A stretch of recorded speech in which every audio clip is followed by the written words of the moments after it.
What's up YouTube? Nate back with another video from Teaching Technology. I own a custom integration company, which means I help people implement technology into their homes and businesses. I work with everything from theaters to general AV, networking, security cameras, door access, smart home, and automation platforms. Now, I just passed my 18-month mark in business, and I am fortunate to say I'm doing well. But I wanted to make a video where I deep dive what mistakes I made year one and hopefully help you avoid them. This video could tie into honestly any business. Year one, a lot of these things are pretty universal, but it will kind of focus more specifically on a service-based business or something along the lines of a trade business. There's lots of content out there online where people can go and find the top 5 mistakes I made year one. But I never found anything that really resonated towards what I was doing. So I figured if there's one person out there who might find this helpful, great. I'm happy to make the content and make the video for you. So what I'm gonna do is I'll dive into the top 5 mistakes that I made year one in business, talk about why I did them, what I would change about them, and then we'll talk at the end about what I would do again. So the types of things that I thought were the most helpful that I did year one in business.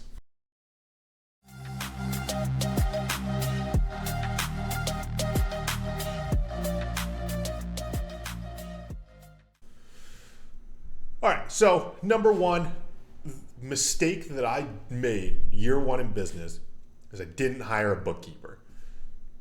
I come from the business operations world. I've made in previous videos talk about my past so I came from the cell phone world. I owned locations and managed people. I would put myself in the camp of pretty proficient in operations. I'm hyper organized. I'm very competent in Excel. And I enjoy that type of thing. So when I thought about it, I was like, yeah, no problem. I'll do all the bookkeeping. Not a problem. I got it. We're good. Don't worry about it. In hindsight, you should worry about it. I'm telling you to worry about it. You should go get a bookkeeper day one you're in business. So my industry, I do a lot. I don't service a ton of clients. I don't have multiple clients per day every day, but I have a large transaction history. So I buy a lot of products for clients and then I sell them to them. That makes for a lot of credit card transactions or line of credit transactions or however you're paying for it. So what I thought was fine, I was doing everything through QuickBooks Online, thought I was balancing everything correctly. Again, not a bookkeeper, not a CPA. This is not advice in any way. I mean, it is advice. You should go hire a bookkeeper. But I thought I was doing everything correctly until I met with my CPA and they're like, oh, this is a disaster. I can't even use this. So one of the things, by not hiring one, it cost me way more money. So I thought I was saving money by not hiring one and doing it all myself, which will tie into a bunch of these other mistakes that I made throughout the first year. But it cost me more money because I had to pay them to clean up the first 8 months of business worth of in my books.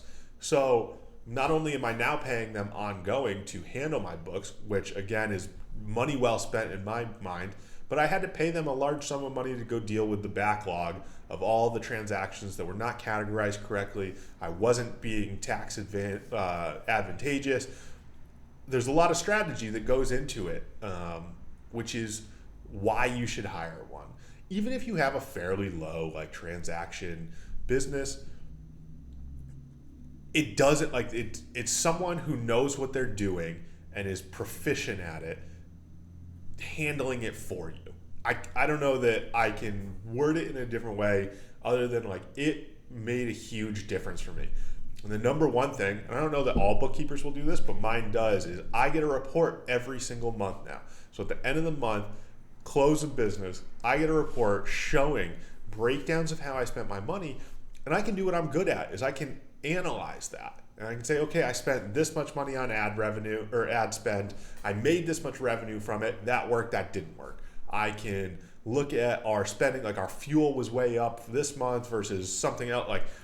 That is crucial.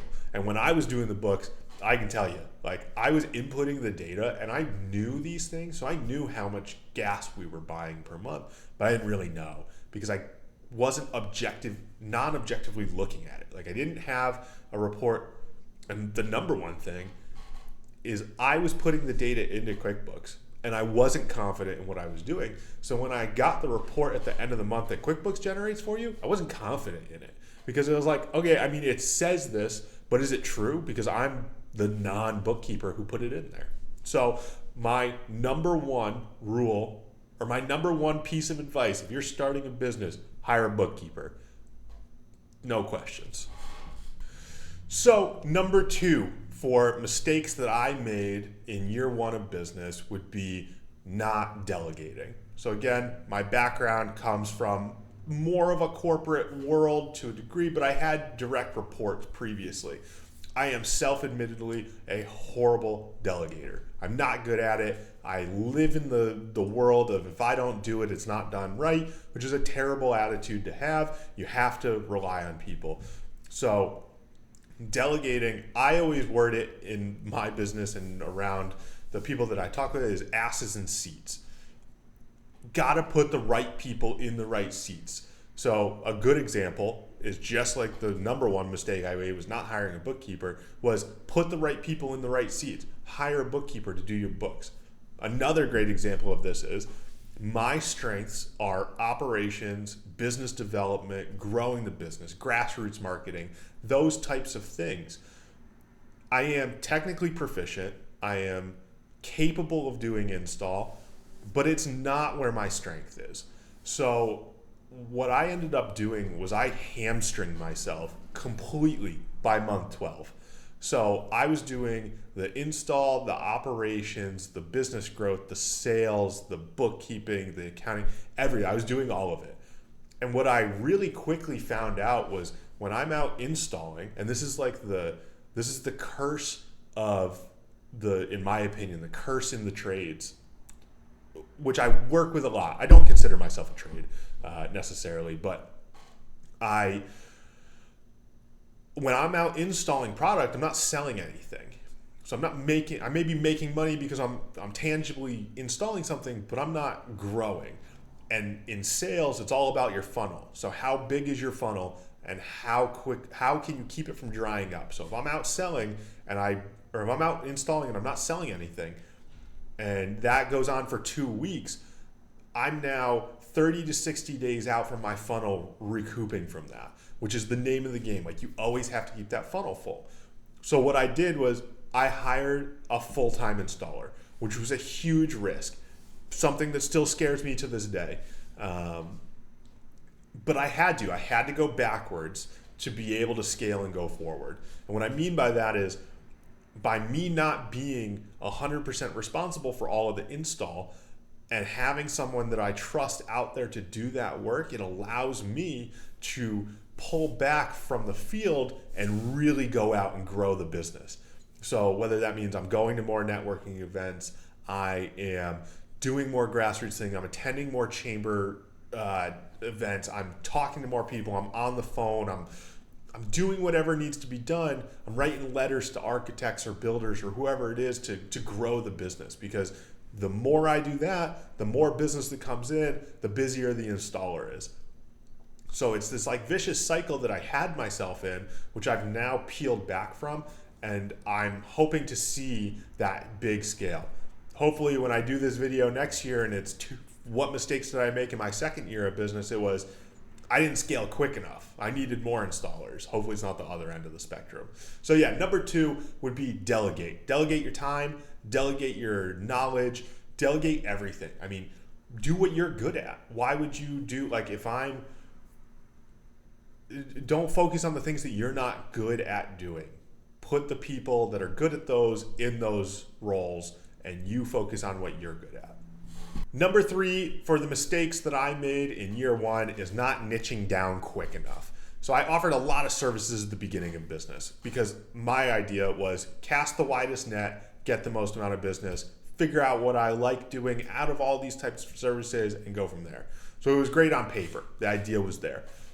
But The downside to casting a wide net is you need to be able to perform all of those services. So we would end up getting jobs that maybe I was 80% comfortable doing. I wasn't 100%. It wasn't like a networking job where I'm perfectly comfortable doing it. It's no question, like we're good to go. But maybe it was a lighting job. And I would partner with our electrician and we'd come in and we'd figure it out. But what I found was that it took more time because I wasn't proficient enough in it, which in turn cost more money because it took more time. So the best advice that I can give in that world is maybe take the opposite approach. So really dial in what you're good at and then expand out. I took the other end and I really cast this huge net and I took on everything and I didn't say no to any jobs that came through. And to be fair, I'm still in that growth mindset. So I don't say no to much, but I do have the ability to say no if I'm not comfortable with it now. Whereas before, I just took on too many jobs, which is going to tie into this next step that I felt was one of our mistakes that we made. But yeah, really, really try and niche down into what you're good at. So whether you're networking, let's say you're getting into this industry, if you like networking and your background's IT, focus on networking. If you like security cameras and you understand port forwarding and you have that network knowledge, focus on security cameras. If AV's your thing, focus on that. But what I did by spreading myself so thin across all these different types of products was I ended up having to either sub people in for me that had more knowledge, that were more expensive. It took me double the time for the amount of research it did. It all just in general ended up costing more money. And at the end of the day, we're here to make money. We are a for-profit business. This is not a nonprofit. So whatever we can do to reduce the overhead and increase the margin, that's the goal.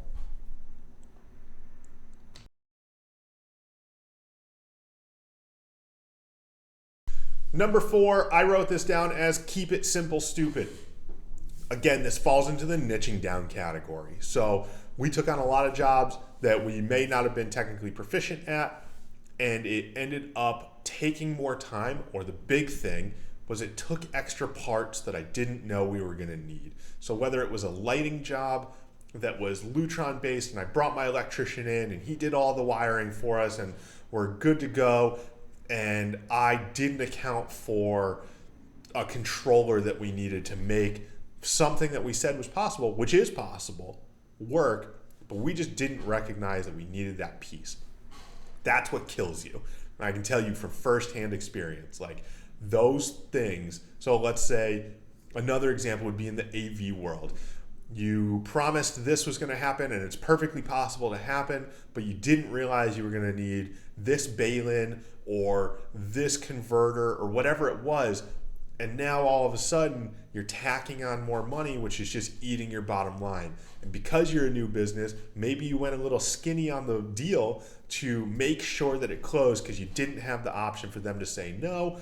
Now you just ate up more profit right out of your profit margin because at this point you're already on site, you're installing, you can't go to the client and say, hey, my bad, I screwed up, you need this part. Maybe you can, it depends. I would take it more on a case-by-case basis. But even this, it still happens to me, which again will tie into the last one that I have here. But an example of this was literally last night, I had a client call. It's for a commercial space. It's a retail space. They want music. So they want 8 speakers of distributed audio throughout the space. It's a drop ceiling. No problem. I have our set products that we like to use. Put it all in there. I ship it out.